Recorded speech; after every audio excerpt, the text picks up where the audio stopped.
and then discharge people into them. The public is now wondering if patients would be safer staying in Byberry.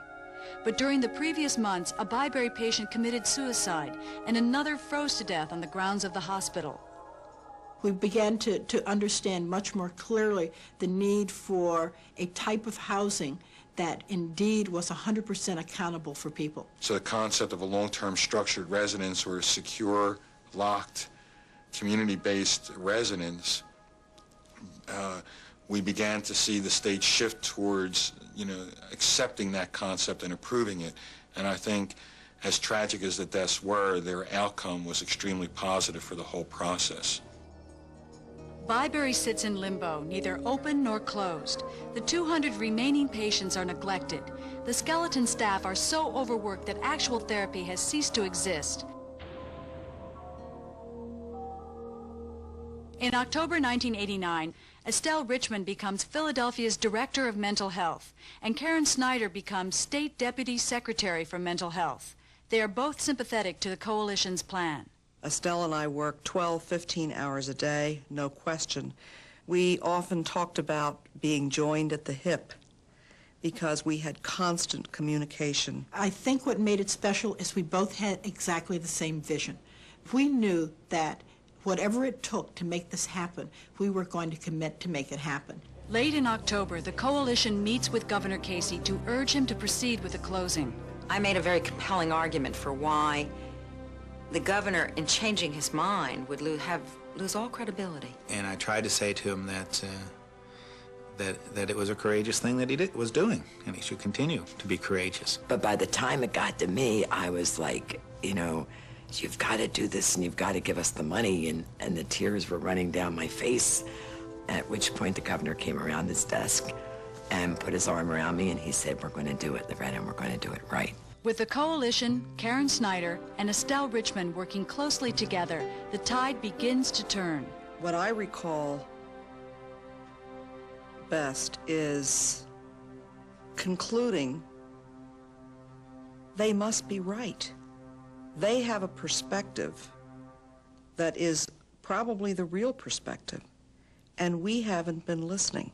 At that point in time, the Coalition had done their job superbly, to a T. I think that I was able to bring the city along, and Karen was able to bring the state along, and what we had was everybody on the same page in the same paragraph at the same time. In February 1990, Governor Casey proceeds with the closing of Philadelphia State Hospital. The budget for the closing and for community services is nearly $50 million. The lawsuit reaches a settlement, and now there is a guarantee of services to former patients to match the amount of time they spent at Byberry. Finally, on June 21st, 1990, Byberry closes forever.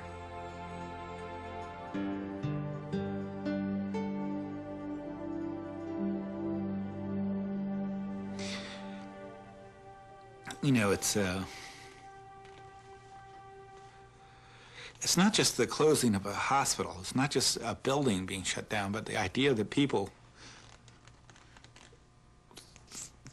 can be cared about, that we care enough about people with mental illness to make those kind of efforts. Because it wasn't the politically correct thing to do for anybody. For the governor or for the secretary or the department deputy secretary or the Office of Mental Health, anybody, to take the risk that they took.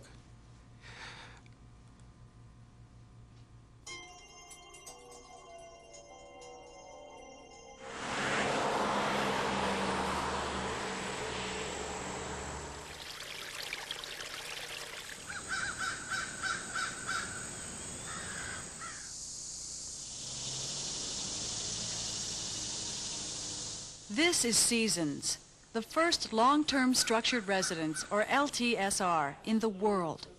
The people who live here are those that even the experts said couldn't make it in the community.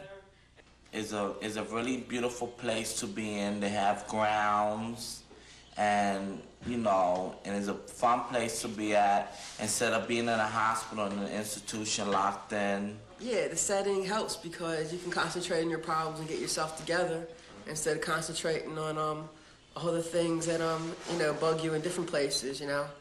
But now you get 3 meals a day, you get your room you share with somebody, watch TV, listen to music. I just think that Seasons has put some, I guess, given me a little bit of heart, because it gives me the courage to want to go on. Seasons epitomizes the new system of alternative care developed in Philadelphia. It's a small-scale, individually focused program limited to 16 people who can stay there as long as they need to. LTSRs are unique in that they combine residence with treatment. With my Benadryl and Tegretol. You'll still get those like you were getting them at the hospital. Seasons is a secure, locked facility. It is intensively staffed, including a nurse, 24 hours a day. A psychiatrist and a psychologist are assigned to the program. The staff are well paid and better trained, and each resident has many layers of supervision to guarantee his or her well-being. In addition to site staff, each resident has a community treatment team, which provides intensive case management 24 hours a day, 7 days a week. She has done a great job with me. She's been there for me. She's, you know, she helps me out in whatever ways I need. Many case managers are former Byberry employees who also made the transition into the community. We keep a close enough eye on them that we can usually observe them and talk them into treatment that they might need. That prevents the long-term hospitalizations that people would have otherwise needed. And do you have people to come and visit you here from other sites? Yeah. You do? Another level of supervision is the consumer satisfaction team, staffed by consumers and families in paid positions, who monitor the quality of care in each facility. For the first time in history, the money followed the clients into the community. And the money is better spent because now the system serves thousands instead of only hundreds at Byberry. More people are employed in this system, and Byberry workers didn't lose their jobs once the hospital closed. But best of all, people with severe mental illness now enjoy a better life. In this kind of setting, failure means only that a resident has to be hospitalized for a short spell, far better than the